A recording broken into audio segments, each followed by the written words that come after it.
tendance de consommation. Bienvenue dans ce 5e workshop de la Lama Academy. Alors, lors des précédentes semaines, on a vu ensemble comment le paysage Marcom a pu évoluer au Luxembourg au cours des 30 dernières années. On a vu comment les mutations économiques du pays ont entraîné une révolution dans les médias, dans les habitudes de consommation et jusque dans la structure même des familles. On a vu ces changements qui ont aussi inévitablement impacté le monde de la communication. Pour les responsables marketing, il a fallu apprendre à composer avec les nouveaux supports et le digital, on l'a vu aussi. Et il a fallu intégrer les habitudes culturelles et sociétales des communautés étrangères qui sont installées en nombre depuis 3 décennies. Tout ça, on l'a vu. On a vu aussi qu'il a fallu faire face à de nouvelles stratégies de com imposées par les distributeurs étrangers qui sont arrivés en masse, chacun avec sa vision des choses, son calendrier et ses objectifs. Bref, le petit monde de la com a été fort chahuté ces dernières années. Et d'autant plus que, parallèlement à tout ça, le Luxembourg a suivi aussi d'autres tendances sociétales, comme la plupart des pays occidentaux. Dans les années 80, par exemple, la marque Benetton a déboulé avec son fameux United Colors of Benetton. Cette campagne, alors on se posait la question tout à l'heure si vous la connaissez, ou si on se demandait si les nouvelles générations connaissaient encore les campagnes choc de Benetton. Mais cette campagne qui s'est étalée sur 20 ans et qui a été lancée dans le monde entier en même temps, d'une certaine manière a été le premier signe tangible de la mondialisation. Donc ça, c'était une première tendance sociétale. Ensuite, tournant des années 2000, la première grosse vague d'inquiétude qui était liée au sida a commencé à être maîtrisée et donc les mœurs se sont relâchées un peu partout. Et ça donnait quoi? Ça donnait qu'en juin 2002, par exemple, à l'occasion du grand départ du Tour de France depuis Luxembourg, tout le pays s'était mis aux couleurs du vélo. Il y avait un prologue, deux étapes en ligne. Donc, au résultat, 3 jours de fêtes populaires et de bouchons dans le pays. Et à ce moment-là, on a vu une marque comme Sloggy célébrer la petite reine à sa façon avec cette affiche abribus, un visuel un peu culotté qui passerait sans doute plus aujourd'hui, et avec l'utilisation du corps de la femme qui ferait certainement la une des réseaux sociaux aujourd'hui et qui soulèverait pas mal de plaintes. Mais à l'époque, cette affiche-là, elle a reçu un très bon accueil, à tel point qu'elle est même depuis disponible sur Getty. Si vous tapez Tour de France Luxembourg, on trouve ça sur Getty. Je fais une petite parenthèse ici parce que pour être complet et faire un peu de teasing pour le workshop numéro 6, il faut savoir que cette campagne Sloggy a quand même suscité 2 ou 3 réactions épidermiques un peu effarouchées qui se sont traduites par autant de plaintes déposées auprès du conseil de pub. Le conseil de pub a une instance qui s'appelle la CLEP, la Commission luxembourgeoise pour l'éthique en publicité, qui est amenée à se prononcer sur ce genre de plaintes. Le 6 juillet prochain, justement, on accueillera ici le vice-président du conseil de la pub, qui est Robert Ever, et qui viendra nous expliquer les règles de bonne conduite en matière de publicité au Luxembourg. On parlera de sexe, de jeu, d'alcool, de publicité comparative. Voilà, tout ça sera au menu du jour la semaine prochaine. Donc je vous donne déjà rendez-vous le 6 juillet prochain. Et je ferme cette parenthèse. Alors après la sexualisation du corps des femmes, comme on l'a vu là, comme autre tendance sociétale, on a eu le vivre ensemble. Et après ça, encore une autre tendance sociétale, on a eu la période greenwashing. Une période où toutes les entreprises sont inventées des ambitions vertes et vertueuses. Et puis Greta est arrivée, et avec elle, la question de la responsabilité sociétale des entreprises. Même la Commission européenne s'y est mise en définissant très exactement ce qu'est la RSE. Notre premier invité y reviendra justement. Alors le problème avec ces tendances sociétales, c'est qu'elles sont toujours plus ou moins bien intégrées par les entreprises et donc plus ou moins bien traduites en termes de communication. Généralement, on fait comme les autres, mais avec un peu moins d'ambition. Et puis, au Luxembourg, on a souvent un temps de retard. Il faut dire qu'au Luxembourg, que ce soit en matière de RSE ou de marketing plus généralement, on a inventé ce qu'on appelle le marketing de l'élastique. Je m'explique. Sans vouloir faire offense à des marques comme des belles marques, comme Beaufording, Fisher ou Luxley, Luxembourg n'est pas vraiment un marché de producteurs, c'est un marché de distributeurs. c'est du fait de sa taille et de sa capacité de production, Luxembourg est le terrain de jeu des marques internationales qui trouvent ici un marché de choix pour leurs produits et leurs services. Mais là où un producteur va être maître de son innovation, de son calendrier et de sa stratégie, le distributeur, lui, il est à l'attrait. Et comme il n'a pas la main sur sa production, il est toujours dans la réaction. Donc le grand classique ici, c'est ce qu'on appelle le marketing de l'élastique. Vous avez une marque leader qui va lancer un nouveau produit ou une innovation commerciale, cette marque, elle va prendre de l'avance sur son marché. Quand la concurrence, elle attend, et quand elle perçoit le bon filon, elle réagit comme elle peut, avec ses armes, et souvent c'est un peu précipité, ça manque de réflexion et de stratégie.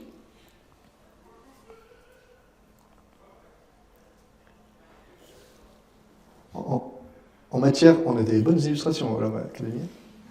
En matière de RSE, c'est pareil. Il y a bien quelques entrepreneurs visionnaires qui ont, et depuis longtemps, pleinement perçu les enjeux d'une telle démarche, mais pour la plupart, la RSE, ça reste mystérieux. Histoire vraie, plusieurs agences de com ici au Luxembourg ont déjà reçu des demandes assez étonnantes, du style oui, bonjour, chère agence de pub, mon directeur général a vu passer une campagne RSE de notre concurrent, et du coup, nous aussi, on voudrait bien une campagne RSE. Et puis, il faut faire vite parce qu'on doit réagir pour, évidemment, pas leur laisser le champ libre. Alors, réponse de l'agence, ok, très bien, monsieur le client, mais c'est quoi votre positionnement en matière de RSE? Est-ce que vous avez mis en place, est-ce que vous avez des démarches durables et des démarches responsables que vous avez mis en place? Et puis, 9 fois sur 10, la réponse, c'est la même. Peu importe, vous avez qu'à prendre une belle photo sur Getty, justement, avec un arbre ou une éolienne, un petit texte pour dire qu'on a mis des plantes vertes dans nos bureaux et puis qu'on sert des yaourts bio à la cantine. Puis voilà, c'est plié. Ce type de discours, même si le trait est un peu forcé, c'est hélas du vécu à Luxembourg. Alors non, la communication RSE ne se limite pas aux plantes vertes et aux yaourts bio, mais c'est vrai que c'est toujours tentant parce que sur les banques d'images, on trouve beaucoup de jolies photos de plantes vertes dans des bureaux. Si une entreprise elle veut marquer de son empreinte la société luxembourgeoise, elle dispose de bien d'autres moyens que le greenwashing. Face à un mur d'incompréhension, c'est parfois justement au tour du marketing, à votre tour, d'aller expliquer à la direction que tant qu'à investir dans une campagne RSE, autant le faire correctement pour que ça soit efficace et puis surtout utile. La RSE, c'est comme le marketing, c'est pas un peu, c'est comme le marketing, ça englobe énormément de réalités différentes. Pour ce workshop, précisément, on a choisi un axe bien précis, un axe concret et valorisant. Et pour nous expliquer ça, je vais céder la parole à une professionnelle qui a travaillé dans des ONG et chez des annonceurs. Elle est donc particulièrement bien placée pour nous raconter comment les ONG ont besoin des entreprises et, à l'inverse, pourquoi les entreprises ont besoin des ONG. Merci d'accueillir Anne-Catherine Richard, Head of Partnerships pour la capitale européenne de la culture, Edge 2022.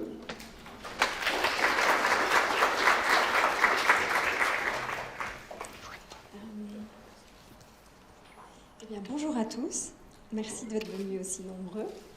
C'est la première fois que je fais ce genre d'exercice, donc j'espère que ça ira. Ne m'en veuillez pas s'il y a des petits couacs. Et puis alors, je sais aussi que la salle est très diversifiée.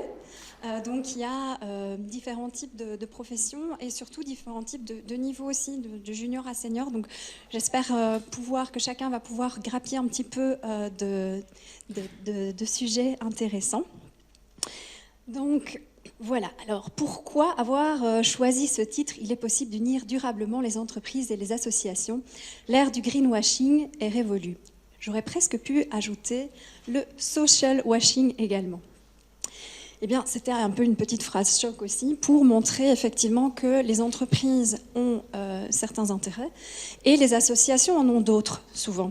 Et souvent, ce que veulent les unes ne veulent pas les autres.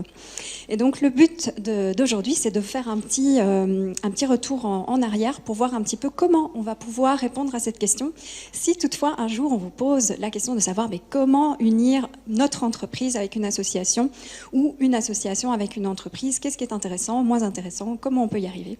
Donc voilà, je vais reprendre un petit peu la définition de la RSE en première partie, puis je viendrai aux exemples. Je pense que le plus intéressant, c'est les exemples. Et puis, les ingrédients pour une bonne communication. Donc voilà, on va attaquer sur... Oui, je sais, ça fait peut-être un peu universitaire, là, les cours magistraux, où on met une petite définition. Mais je trouvais que c'était quand même intéressant de reprendre la définition de la RSE, parce que ça ancre un petit peu le sujet aussi.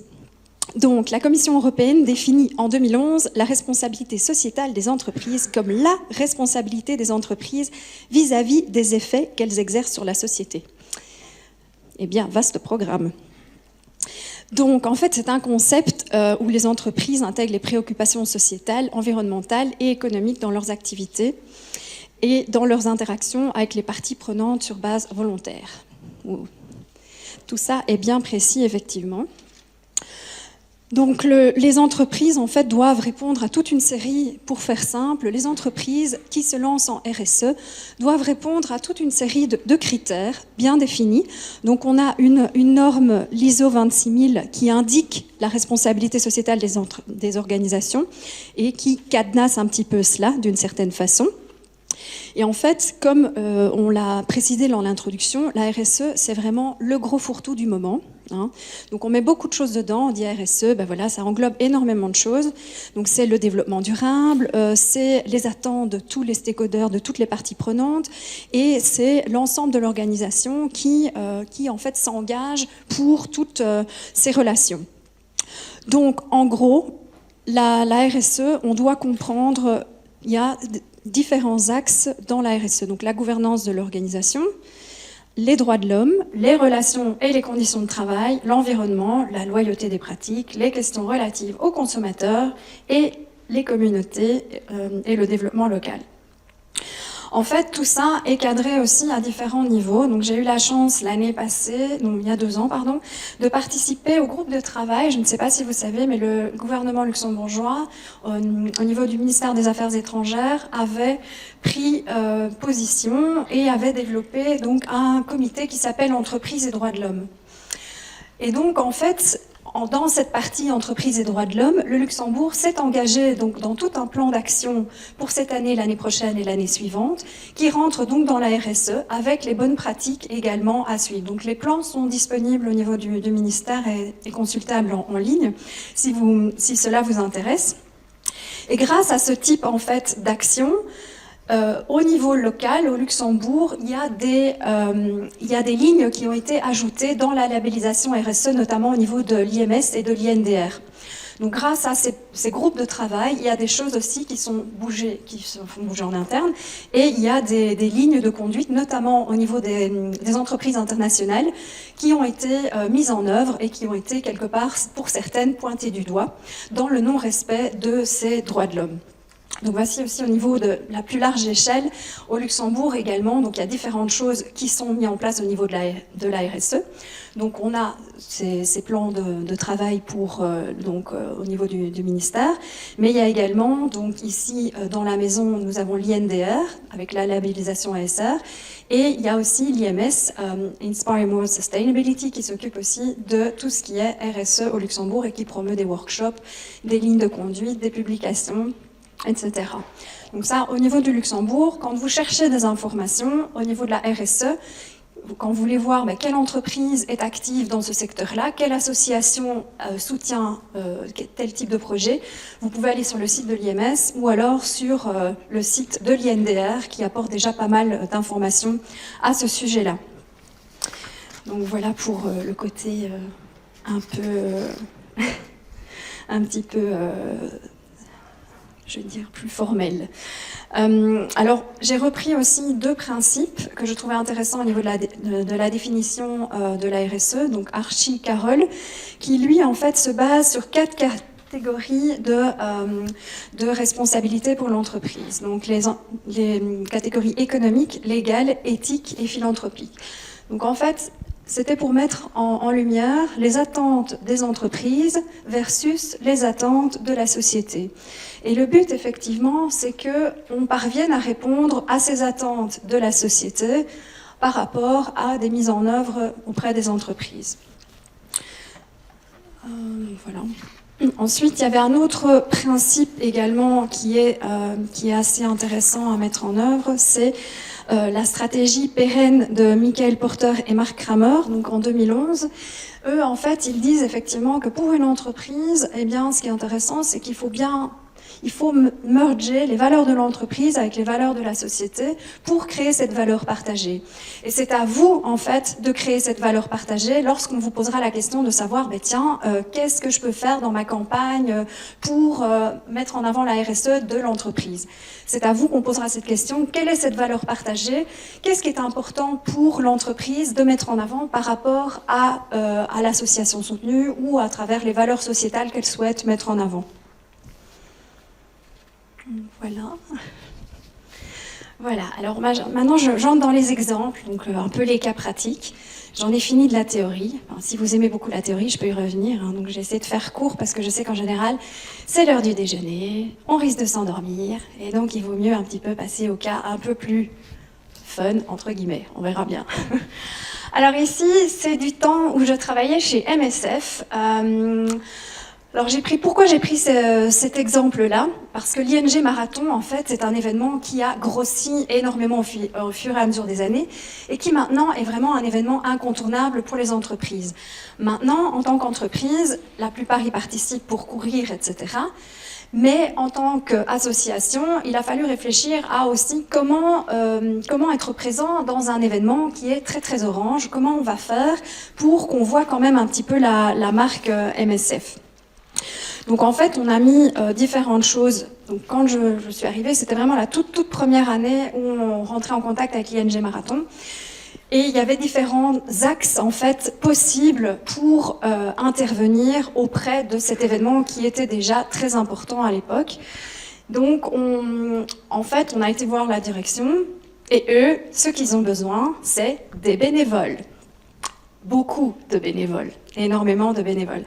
Seulement voilà, donc là on est face déjà à une première attente de l'entreprise, donc l'ING, mais qui est gérée donc par une autre association. Donc l'ING Marathon est gérée par une autre association. On a été voir cette autre association qui nous fait part de ses besoins. Voilà, nous on a besoin de beaucoup de bénévoles pour aider à différentes choses. Donc on s'est dit zut, nous on n'a pas beaucoup de bénévoles, donc comment on va faire? Deuxième chose, on s'est dit nous en tant qu'association, il nous faut des sous. Parce que c'est bien gentil de fournir des bénévoles, mais on fait ça aussi pour récolter de l'argent. L'argent qui ira sur le terrain pour aider au projet en voie de développement. Et donc, comment on a réussi à essayer, donc c'était la première année, à introduire un petit peu cela. Donc la première chose, on s'est associé à d'autres associations pour fournir des bénévoles. Ça, c'est tout un sketch également, je vous passerai les détails. Et puis, on a effectivement mis en place différentes choses, comme notamment au niveau des inscriptions. Lorsque les coureurs s'inscrivaient à l'ING Marathon, chaque année, en fait, ils choisissent une autre association pour laquelle le coureur qui s'inscrit peut reverser à l'association du moment. Donc cette fois-ci, c'était donc MSF qui récoltait, on pouvait verser, je pense, 5 €. Ensuite, à part ça, on a essayé aussi de créer des groupes de coureurs qui ont pu courir et qui pouvaient donc récolter aussi des fonds pour la course. Et enfin, on a vendu des boissons, des pains saucisses et autre chose. Donc ça a permis dans cet exemple au niveau de l'entreprise ING, on a pu essayer de se faire une petite place. Et puis au fur et à mesure des années, en fait, ce partenariat a pris plus d'ampleur et les fonds récoltés ont vraiment drastiquement augmenté. Donc là, c'est pour le premier exemple. Donc j'ai été refouillée dans mes archives, vous voyez, il y a même une photo avec Xavier Bettel quand il était bourgmestre de Luxembourg, donc ça date. Donc, voilà.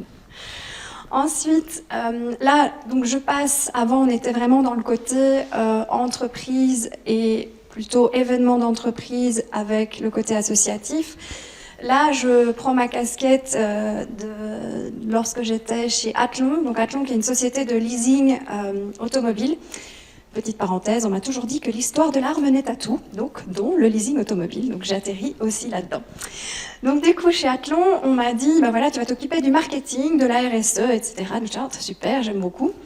Et donc, on a essayé, comme je venais du milieu associatif, j'avais un petit peu cette idée de, oui, le milieu associatif, en fait, ils ont besoin de quoi ? De fonds et beaucoup de soutien à ce niveau-là. Donc, Ce qu'on a mis en place à cette époque, c'est on a mis une campagne, on a fait une petite campagne de communication en disant que chaque client qui commandait une nouvelle voiture en leasing aurait, pour ce client, on reverserait X euros à Spécial Olympique Luxembourg. Donc ça, c'est la première chose, premier axe. Le deuxième axe, en fait, il se fait que Athlon, à l'époque, appartenait à une société qui s'appelle DLL, qui est De Lage Landen, qui est donc une société de Eindhoven, donc aux Pays-Bas. Et eux, la RSE, en fait, ils la maîtrisent, mais vraiment, vraiment super bien.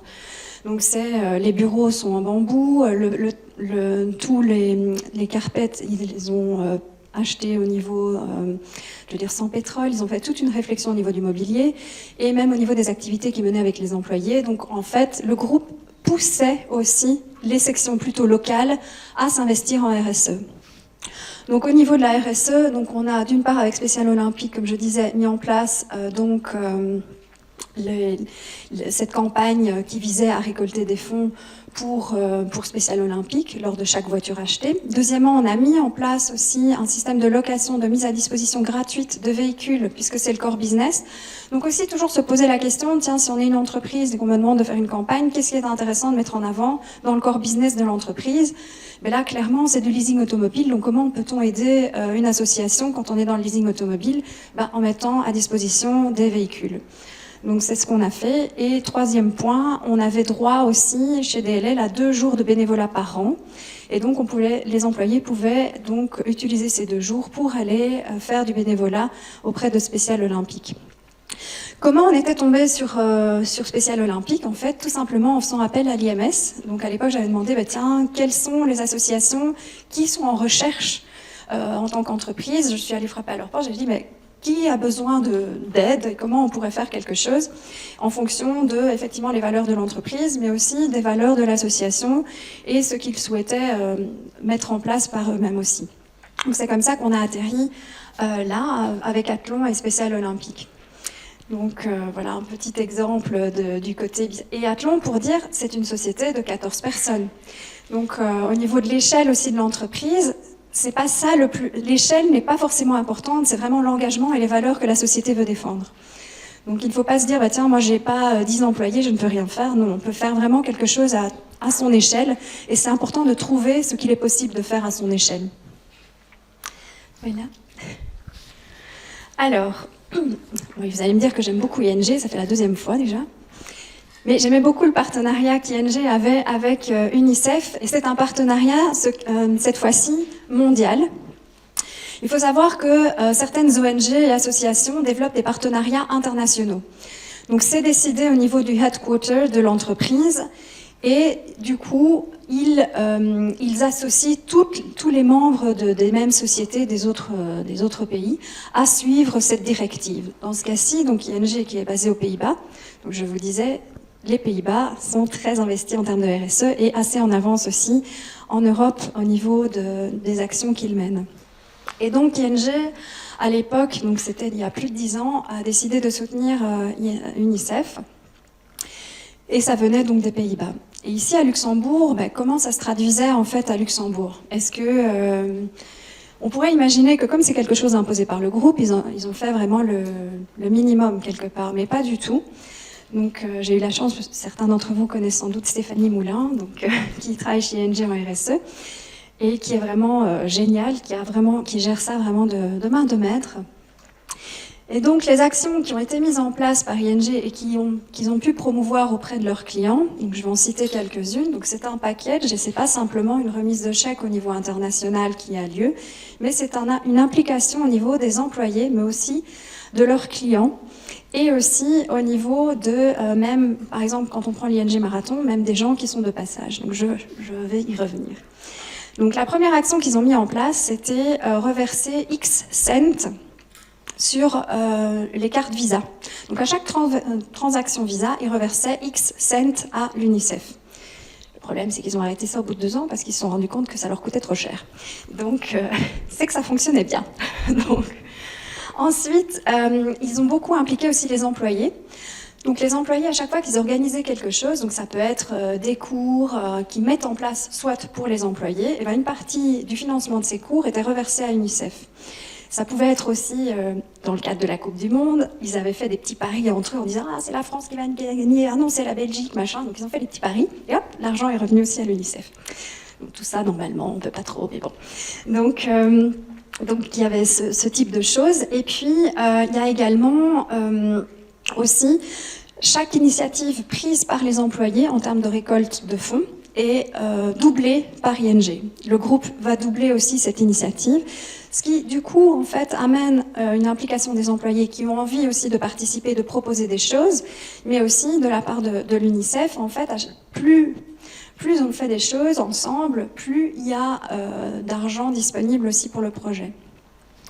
Ensuite, ce qu'ils faisaient aussi, ils revendaient aussi tous les... Je ne sais pas si vous avez déjà vu tous les petits goodies ING, les petits lions, les petites lattes, les petits ballons, etc.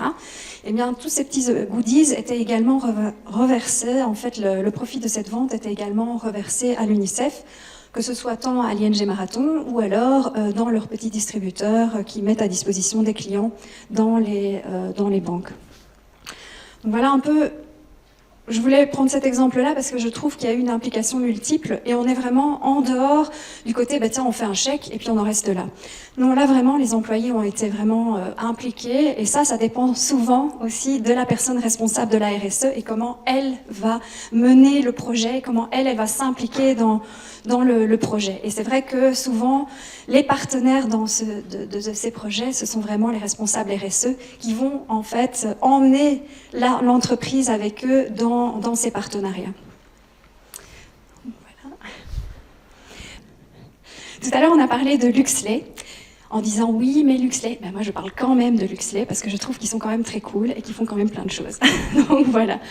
En fait, dans le cadre de mon travail actuel, donc je suis responsable des partenariats chez ESH 2022. Donc je me suis occupée des partenariats en nature, comme Luxley, mais aussi des partenariats financiers et des partenariats médias. Et donc au niveau des partenariats en nature, j'ai souhaité mettre en avant aujourd'hui Luxley. Pour quelle raison? Eh bien parce qu'en fait, le but d'ESH 2022, dans ce cas-ci, on part sur une association, une ASBL culturelle, dont le but n'est pas forcément de récolter de l'argent pour envoyer quelque part, mais plutôt de mobiliser les gens en termes de notoriété autour d'un projet, afin que, effectivement, la population luxembourgeoise vienne assister à tous les événements d'ESH 2022. On en a 2000 quand même, hein, donc il y a du travail.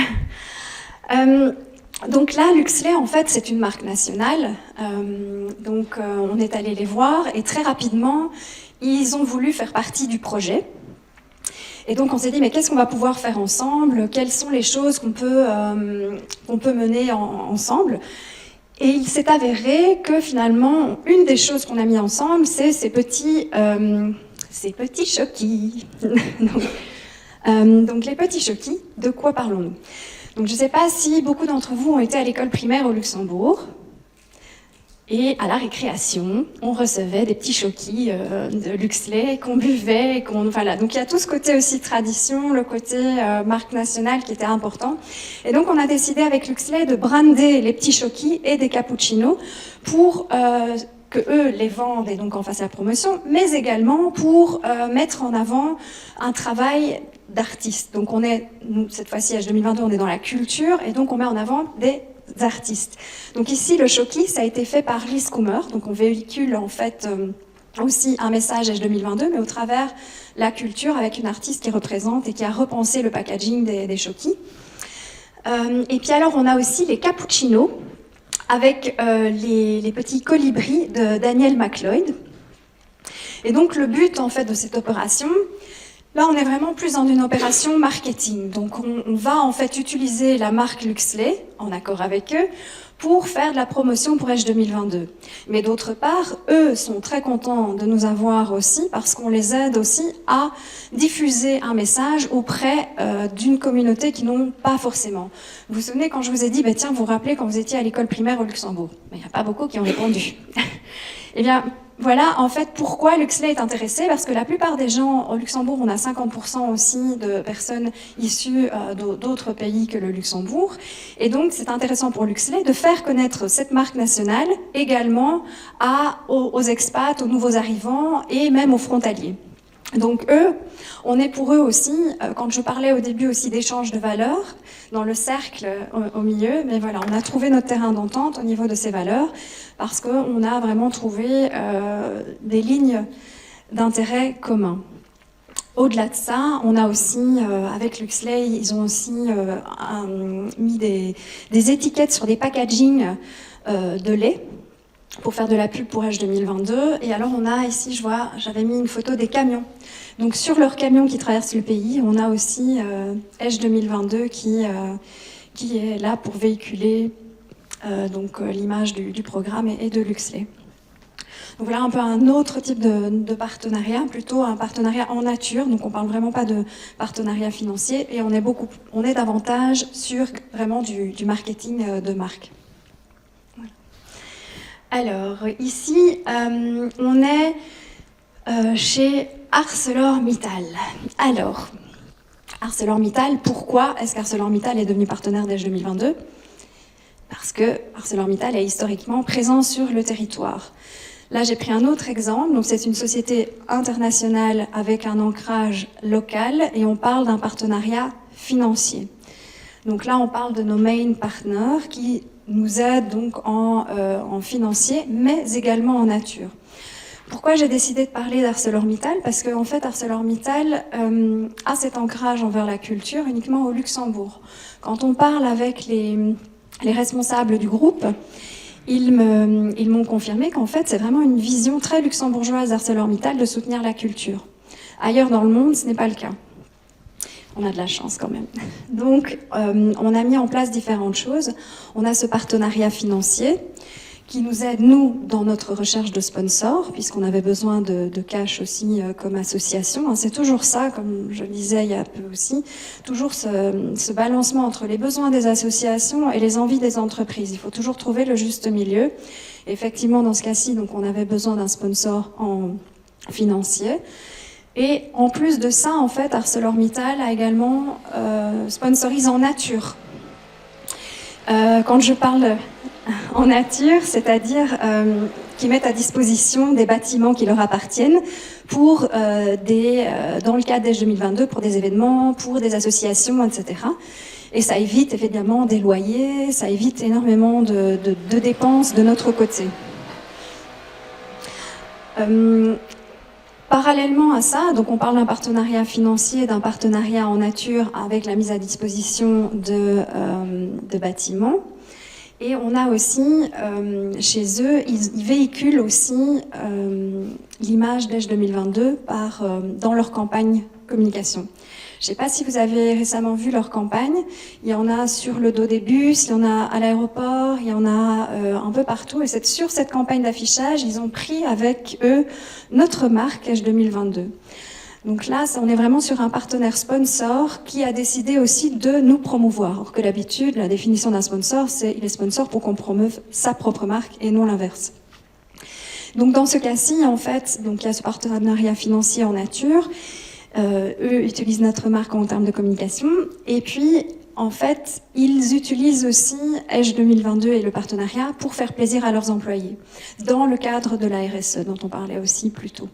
Parce que pour eux, il est très important aussi de rendre un petit peu et de donner aux employés. D'ailleurs, c'était un peu comique parce qu'au début, les employés ne répondaient pas. Ils ont l'habitude d'avoir des mails avec des normes de sécurité, faire attention à ci et à ça. Et puis en fait, ils ont très vite compris, avec les mails, les concerts, les derniers étaient pris donc à chaque fois qu'on communique sur les événements H22, c'est-à-dire qu'on communique à plus de 3000 employés sur la marque H 2022, mais sur tous les événements. Et ça se remplit maintenant très vite. En 6 minutes, la dernière fois, toutes les places étaient parties.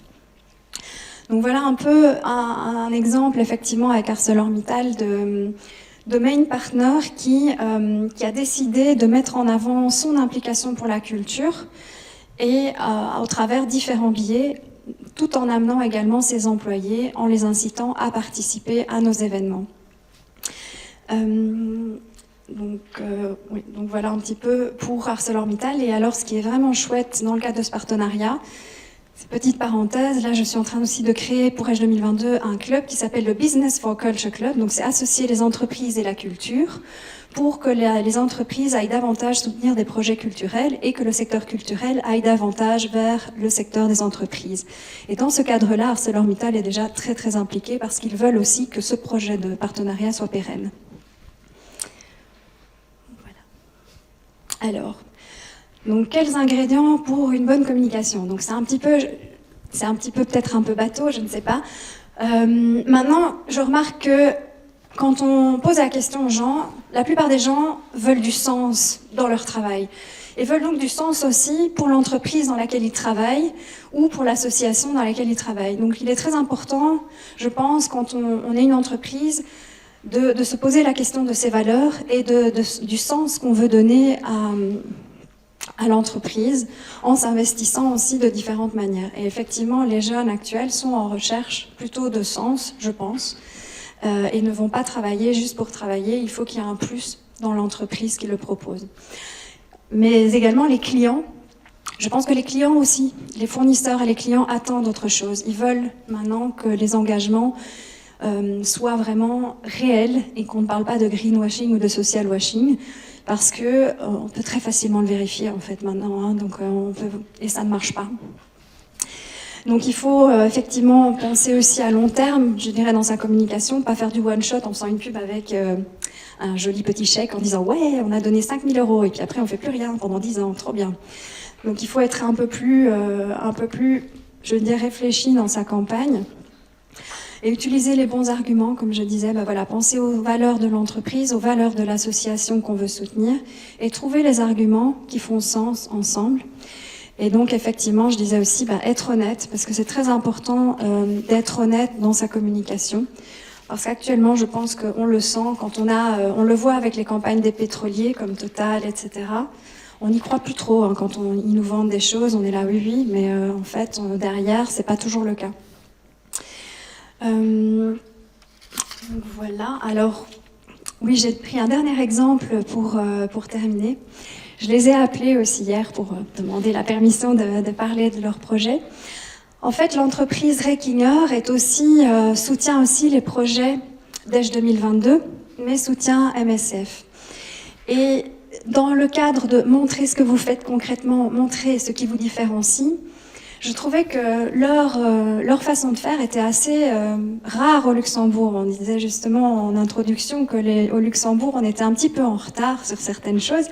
Et là, franchement, je trouve que la campagne est très chouette de Rekinger parce que non seulement ils soutiennent MSF avec une remise de chèques, mais en plus de ça, ils ont affiché leur soutien à MSF sur tous leurs camions. Vous en connaissez beaucoup des entreprises qui font ça? Moi, j'en connais pas beaucoup. Et c'est dans les signatures de mail. En fait, j'ai reçu un mail de leur part aussi cette semaine et j'ai vu le soutien est vraiment mis au niveau des signatures de mail également.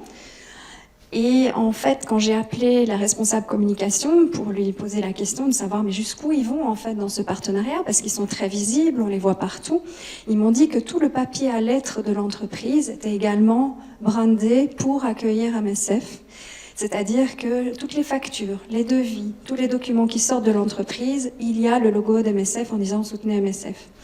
En plus de ce soutien vraiment affichage, je vais dire, Monsieur Rekinger relaie aussi ces informations d'MSF sur les réseaux sociaux en s'impliquant réellement. Et donc on est vraiment dans quelque chose d'un peu plus original au Luxembourg, dans le sens où il a vraiment cette vision un peu américaine, où il se dit, voilà, moi j'ai bien réussi et mon but c'est de rendre à la société ce que la société m'a donné. Au Luxembourg, on est plutôt dans l'inverse, je garde et j'essaie de faire fructifier mon capital. Donc là, on est vraiment dans une autre approche que je trouve assez intéressante. Donc voilà au niveau des petits trucs et astuces pour les petits ingrédients.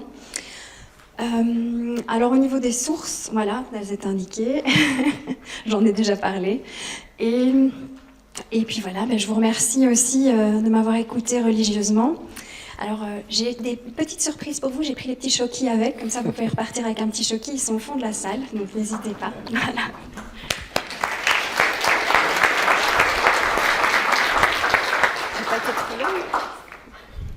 J'ai pas calculé si c'était trop long, mais merci beaucoup pour votre intervention, Catherine. Merci aussi d'avoir fermé la porte. Sur le replay, on aura un petit bruit de tondeuse derrière. Bon, vous saurez ce que c'est, hein, pour ceux qui sont là. Alors, bon, si on avait le temps, justement, maintenant on fait une petite pause et on se prendrait un petit café. Mais bon, on n'a pas le temps. Mais c'est juste pour faire la transition et vous dire, mais c'est vrai, on dit toujours un petit café et on ne parle jamais de bon café. Ça peut paraître anodin, mais ce choix syntaxique, il est révélateur d'un état d'esprit, d'une forme de nostalgie, d'un temps où il n'y avait pas de multinationales, ni grande enseigne, qu'on va retrouver dans toutes les villes, un temps où il y avait juste des artisans, donc des toutes petites entreprises qui proposaient des produits de qualité. Si je vous raconte ça, c'est parce que justement notre prochain invité, lui, il connaît bien le bon café. Il en est fait le co-créateur de l'enseigne Columbus Café, que vous connaissez certainement tous. À l'époque, en 1994, c'était la première chaîne de coffee shop à s'installer en France, bien avant Starbucks. Aujourd'hui, c'est une chaîne qui est présente dans une quinzaine de pays avec plus de 200 points de vente. Et le postulat de base à l'origine de Columbus Café, c'était une perception d'une certaine forme de convivialité en devenir. En 1994, imaginez s'installer dans un endroit cosy, agréable, et pouvoir rester toute une après-midi derrière une tasse de bon café à discuter avec des amis, ou simplement lire un bouquin. C'était une révolution dans la culture française où le café, justement, il se consommait plutôt debout au comptoir, plutôt vite fait. Ce feeling, justement, dans le changement de perception de l'endroit convivial, un peu branché, où on est fier d'inviter ses amis pour partager un bon moment, ça s'appelle le flair de l'entrepreneur. Ce flair, notre invité l'a depuis plus longtemps encore. En 1986, avec son co-auteur Philippe Bloch, il publiait Service compris. Alors le graphisme, la couverture, ça a aujourd'hui un petit côté rétro, mais à l'époque, c'était les codes d'un modernisme certain. Cet ouvrage, il a véritablement marqué le monde de l'entreprise, car pour la première fois, les auteurs parlaient dans un langage simple, sans termes marketing pompeux que seuls les chercheurs universitaires pouvaient comprendre. Pas de formule ou d'équation mathématique pour trouver on sait quelle recette de la réussite. Non, ici, le constat de départ, il était simple. Dans une société où tous les produits sont à peu près de qualité égale, comment faire la différence ? Dans un contexte commercial ultra concurrentiel où toutes les mêmes enseignes se retrouvent de ville en ville, comment se démarquer ? Comment fidéliser un client autrement qu'en bradant ses prix ? Qu'est-ce qui fait la différence ? Vous l'avez compris, c'est le service. Depuis, cette notion de service, c'est devenu, pour beaucoup d'entreprises, un postulat économique. Et concrètement, ça se traduit même dans la signature de quelques-unes des plus grandes marques de notre quotidien. Qui n'a jamais entendu parler, par exemple, du contrat de confiance Darty, c'est bien de service qu'on parle ici. Chez Total, vous ne viendrez plus chez Total par hasard, c'est encore une fois de service qu'on parle ici. Et puis au Luxembourg, on a Cactus et son slogan « Fieriège d'eau », qu'on peut traduire par « Je suis là pour vous » ou bien encore par « À votre service ». Donc voilà, la notion de service, elle est là. Toutes les marques, elles ont redécouvert, grâce à notre invité, que la relation client ne peut se faire que service compris. Pour l'époque, c'était une révolution dans la manière d'aborder le consumérisme et la réponse que devaient apporter les entreprises. Une révolution et un succès puisque ce livre a été vendu à 500 000 exemplaires. Alors quelques années plus tard, la mondialisation s'est généralisée et de nouvelles enseignes étrangères sont arrivées en Europe, chacune avec un petit avantage et une petite innovation dans le service qu'elles apportaient aux clients. Et donc notre invité a logiquement mis à jour son premier ouvrage, et c'est devenu Service gagnant, sorti en 2007. Et puis après, il a enchaîné avec une version dans la collection pour les nuls, et puis aujourd'hui, on a encore une mise à jour avec Service gagnant 3.0. Bref, vous l'aurez compris, le regard que notre invité porte sur le marketing est non seulement aiguisé et documenté, mais aussi pertinent, puisque lui, justement, en co-créant Columbus Café, il a sauté le pas de la théorie à la pratique. C'est donc pas un de ces chercheurs en laboratoire qui vit dans sa bulle, coupé du monde. Au contraire, lui, le monde, il l'a parcouru dans tous les sens, à la recherche d'innovation marketing, des petits trucs qui font la différence pour que l'entreprise se démarque de la concurrence. Au cours de ses voyages, justement, il a découvert au Japon un nouveau fait de société. Alors, découvert, pas vraiment, parce qu'il y avait la même chose en Europe, mais tout le monde l'a oublié depuis. Ce secret qui n'en est pas un, c'est qu'au Japon, malgré un contexte immobilier particulier, avec des petites maisons, des murs en papier, il y a plusieurs générations qui cohabitent au sein d'un même foyer. En Europe, à partir des années 70, nous, on s'est empressés à construire des maisons de retraite pour mettre nos petits vieux. Dans la pub, on ne dit pas vieux, on dit senior. Au Japon, au contraire, c'est pas rare de voir 2 ou 3 générations vivre ensemble. Il y a forcément une forme de respect envers les seniors qu'on n'a peut-être plus en Europe. Il y a aussi certainement une part de réalisme économique. Mais il n'empêche que cette mixité intergénérationnelle, elle change totalement la place des seniors dans le paysage économique. En regardant ces 3 graphiques, on comprend un peu mieux. À gauche, on a la pyramide des âges en 1910 à Luxembourg. C'est une vraie pyramide. Au centre, la même répartition de la population par tranche d'âge en 1970. Et à droite, la situation actuelle, en 2022, avec l'impact massif des baby-boomers qui sont nés après la guerre, dans ce qu'on a appelé les 30 glorieuses, et qui sont aujourd'hui âgés de 60 ans et plus. Un simple coup d'œil sur cette 3e pyramide, qui n'en est plus vraiment une, vous permet de constater que tous les produits et services sur lesquels vous allez devoir communiquer en tant que marketeur au Luxembourg ne s'adressent pas qu'à des jeunes trentenaires branchés, barbus et tatoués. Cette nouvelle répartition démographique, elle impose à tous les marketeurs de revoir les fondamentaux de la communication. C'est en effet capital de garder en tête qu'un senior est un acheteur professionnel. Dans sa vie, il a acheté plusieurs voitures, des dizaines de paires de chaussures, des forfaits vacances, des centaines d'autres biens et services. Et plus important encore, le senior, il est issu d'une génération qui n'a pas l'habitude de tout trouver tout gratuitement sur Internet. Et surtout, il sait que la qualité a un prix. À cette première réflexion va s'ajouter aussi un paramètre incontournable. Le constat, c'est que à partir de ce constat, notre invité il a décrypté les codes marketing pour voir comment inclure autant que possible justement les seniors dans le viseur des entreprises. Et donc avant de céder la parole à M. Ralph Ababou, notre prochain orateur, je vous donne encore 2 chiffres luxembourgeois. Aujourd'hui à Luxembourg, les 60 ans et plus représentent 20% de la population.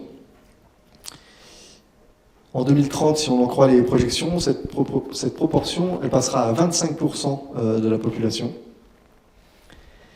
Aujourd'hui, chez nous à Luxembourg, alors que l'âge légal de la retraite est fixé à 65 ans, il y a seulement 4 travailleurs sur 10, entre 55 et 64 ans, qui sont encore actifs. C'est le plus faible taux de l'Union européenne.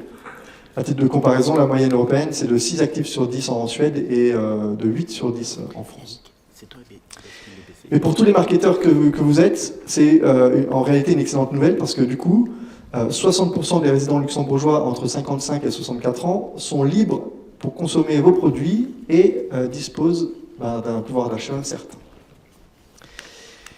Il est temps pour moi de céder la place à notre invité, M. Ralph Ababou, qui est venu spécialement de Paris pour vous partager son expertise. Et déjà, en votre nom, je l'en remercie.